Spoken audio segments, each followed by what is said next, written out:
Hey,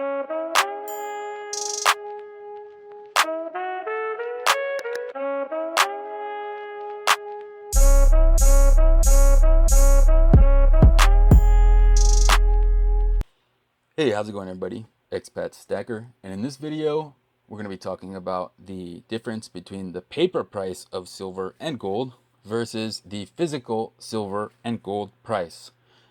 Those two things might sound similar or maybe even the same to some people, but they're quite different, and it's important to understand if you're going to be stacking. So why are we talking about this? Well, there's a lot of talk these days recently about premiums and the spot price and things like this. So I felt like it's an important, timely discussion to have. But really, this has been going on for at least a year now.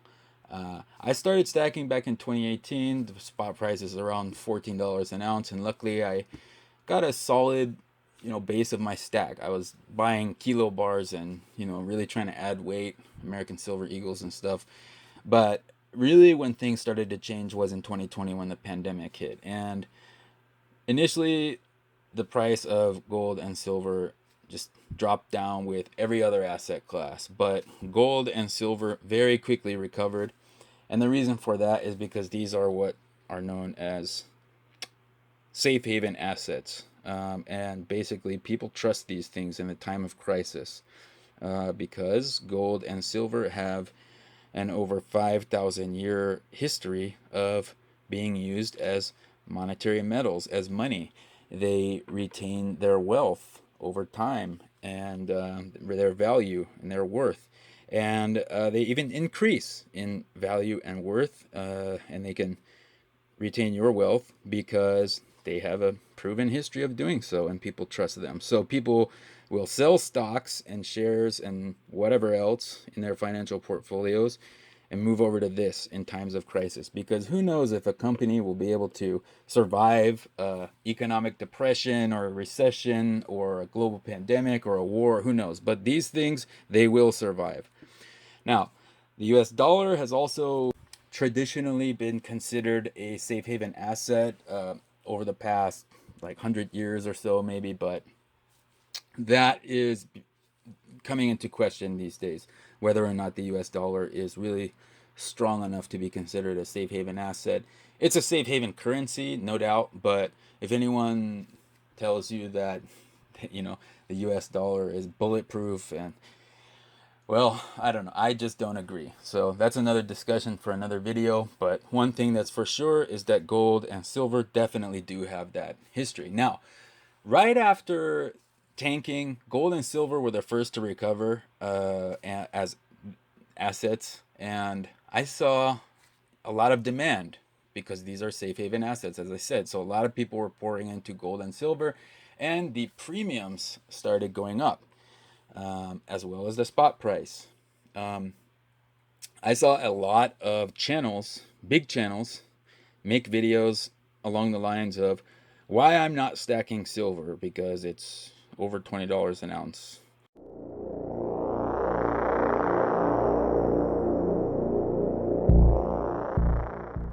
And I don't want to pay that much for it. And I'm here to say that I think that people who made videos like that at that time, they really don't understand gold and silver, in my opinion. Now, am I saying that the spot price and the premiums don't matter at all? I'm not saying that they don't matter at all, but I am saying that they matter a lot less than people tend to say that they do. Now, let's say that right now this might cost you $30 or $40, depending on where you pick it up from and whatnot. But the spot price is around like $27 right now, and premiums are tending to be really high for this. So $30 to $40. Most people would probably be very happy to pay $20 for this right now. But just a year ago, $20 wasn't worth it. So that's what I'm saying. Now, what if this right here was going for $100? Would you pay that much for it? $100 for this right here. Would you give $100 for this? Most people would probably say no. Okay. I guess $100 that means you value this piece of paper right here, 100, with Benjamin Franklin and whatever else the designs is printed on it and stuff like that. You value this right here more than you value this, right? What about this? This is a ½ ounce of gold right here, and the spot price of a ½ ounce of gold, probably, I mean, 1 ounce of gold right now is like 1,800, so it'd be like 900 for the spot price, and let's say, like, you know, with the premium and stuff, I don't know, 1100, between 1,000 and 1,200. So would you pay $100 for this? Most of you probably say yes. So it's kind of funny how that works. But look, we do need this to live. And there's people out there that might say, like, oh, this $100, this $50, whatever, it's fiat, it's worthless, it's backed by nothing, it's only worth what we say it's worth. That's true. But guess what? If I take this to the grocery store, you know, I can't get any more than the face value denomination that's on it, $1, and that's Australian dollars. So I can't even use this because I'm not in Australia as legal tender or currency, you know? So, and the reason I have this sitting here, this is my old passport. This is also just a piece of paper, isn't it? This is also very important. Even though it's just a bunch of papers in a booklet, it's very important to me because I'm an expat. I'm living overseas.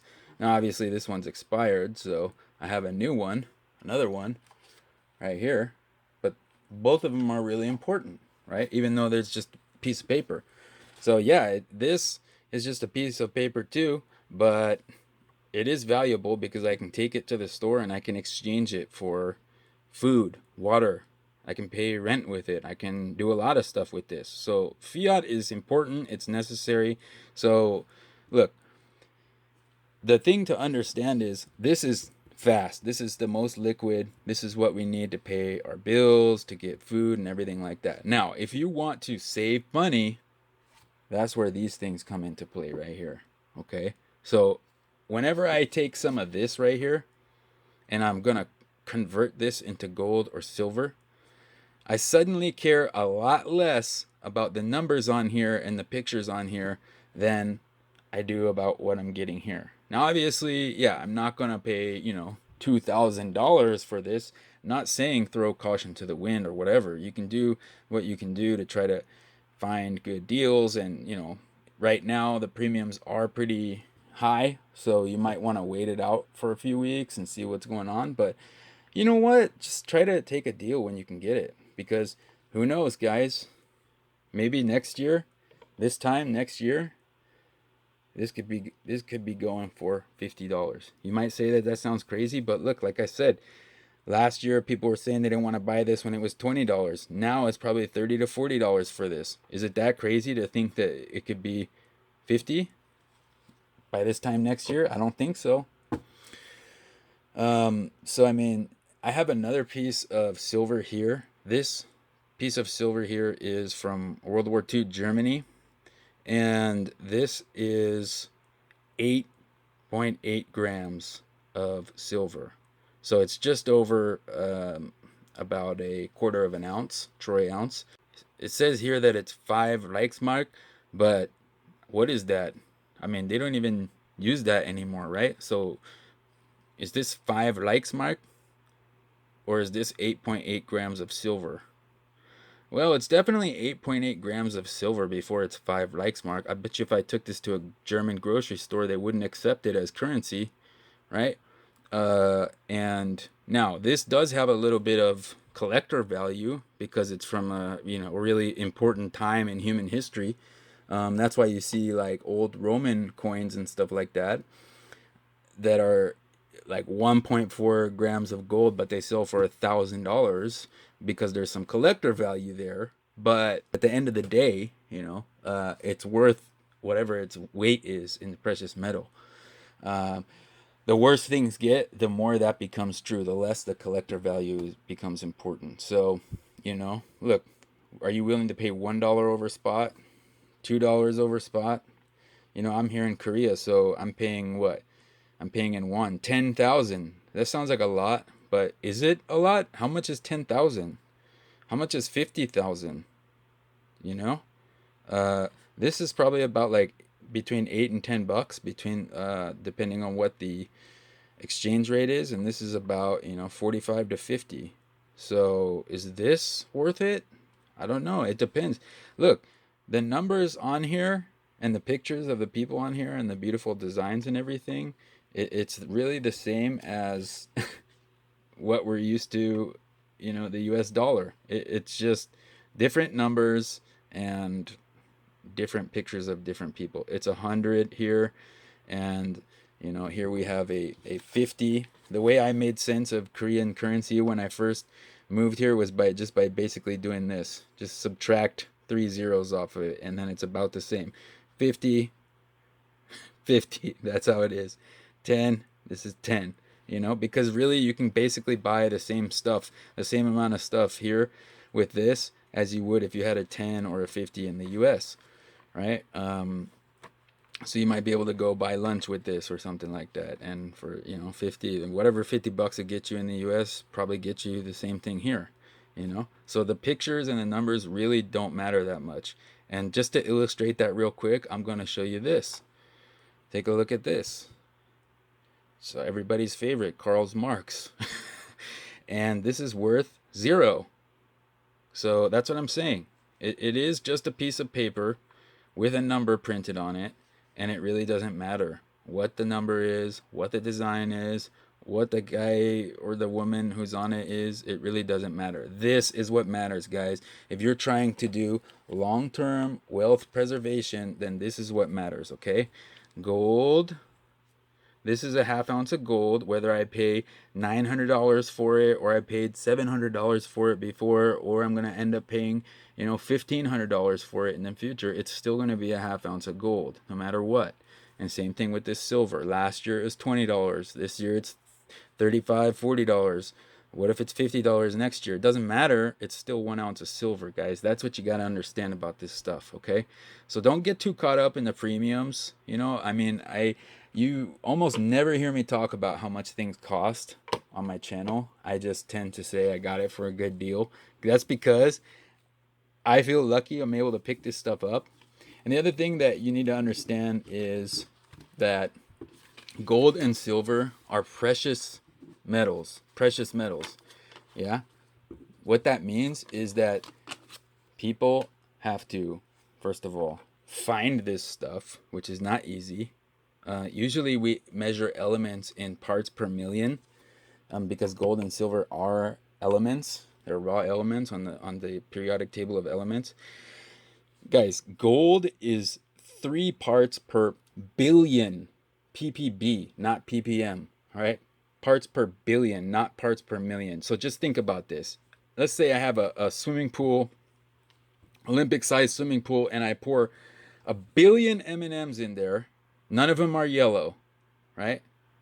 And then I take out 3 just random, they're just random colors: red, orange, blue, green, brown, whatever. No yellow ones though. And then I just take out like 3 random ones, and then I throw 3 yellow ones into there. So there's 3 yellow ones in the rest of the billion, and you have to go find it. That's how hard it is to find gold, guys. And platinum and silver are not that far behind in terms of rarity. After that, mining companies have to make a business case for it, because they might find a gold deposit, but it might be too small for them to justify a mining operation there. So they have to, figure out, does it make business sense? And then after that, the raw materials are extracted and refined and then sent to a mint, and the mint has to, pay their employees, just like the mining company has to pay its employees, and energy and equipment. And the mints have to come up with these designs and use machines. All of these things require technical expertise and skill and time and labor, right? So then once they finally find gold and silver, then they mine it, they take it out of the earth, which is no easy small feat, and they refine it, they send it to the mints. The mints then go ahead and make these coins after coming up with all the designs, the security features, paying all the employees, everything. And then they have to ship these things, which costs money, to their distributors around the world, and then their distributors around the world have to, you know, market these items, and a lot of the times the mints themselves market them, and that's not easy, guys. Nothing's free, you know. So look, that's what you're paying for with the premium, okay? And the spot price. I told you I was going to tell you the difference between the paper price and the physical silver price. So if you've stuck with me this long, you're about to learn the lesson. All right. The physical silver price or the physical gold price is what I just described to you. Locating the metal, mining it out of the earth, refining it, minting it, shipping it, marketing it, selling it. That's the physical price of silver and gold. That's all the costs that are involved with that. That's the physical price. The paper price is just, you know, look, I have this right here. This is a receipt for a contract, for a transaction I did for some Korean tigers. Let's just say instead of me actually buying silver, I just bought this, which is like a promise that later, if I want, I can go exchange this for 2 silvers, but I can also sell this back later if the spot price changes. That's basically what the paper silver market is. If you want a better explanation, go over to Juice Stacker's channel. I'll leave a link in the description. He explains how they set the paper silver price. But basically, it has nothing to do with everything I just mentioned, or at least very, very little to do with that. I mean, these are paper contracts that, you know, if I buy a paper contract for silver, I'm not actually holding any silver. I'm exchanging one paper asset for another paper asset, and that's it, right? So you have to understand that. The spot price is what the spot price is. Like I said, if you want to know how that gets set, go over to Juice Stacker's channel. Then you got to pay the premium on top of that. And that has to do with what I just mentioned about finding it, you know, locating it, finding it, mining it, extracting it, minting it, shipping it, marketing it, all that stuff. Okay, so that's what the premium is. Now, yes, I do know the premiums can get ridiculous. And like I said, I actually think that, especially right now, because there's so much action in the markets, there is some price gouging going on. However, on the whole, on the regular, understand what the paper price is, what that is, and what it isn't, and understand what the premium actually is, what you're paying for, and understand why you need this. You need this for day-to-day living, and understand why you need this. This is for wealth preservation over a long period of time. I hope that you found this kind of exercise useful in terms of thinking about, yeah, this is just paper. It only has value because we say it has value, but that's important. And about what these things are, right? And hopefully some of these things help you to visualize that. And I hope that it can help you make sense of all of these different factors. I think a lot of people get into stacking because they find that it was hard to save money. I know that was one of the reasons for me. But stacking gold and silver helped me to create a budget, and it helped me to budget my money, how much of this stuff I need in order to buy food, you know, keep the lights on, keep a roof over my head, you know, have fun once in a while. That's important too.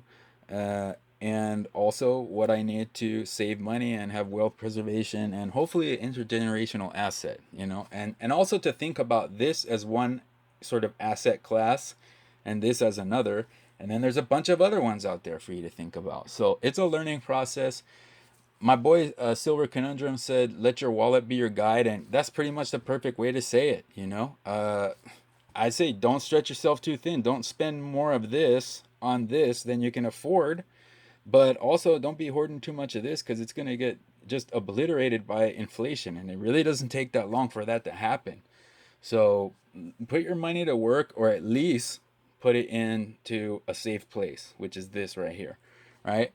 And understand what the difference is between the paper silver price, you know, which I like to kind of call just the price of silver versus the physical silver price, or you know, another way to think about it is the cost of getting the silver from the earth into your safe. All right, so let me know your thoughts. This is Expat Stacker. I'll catch you on the flip side.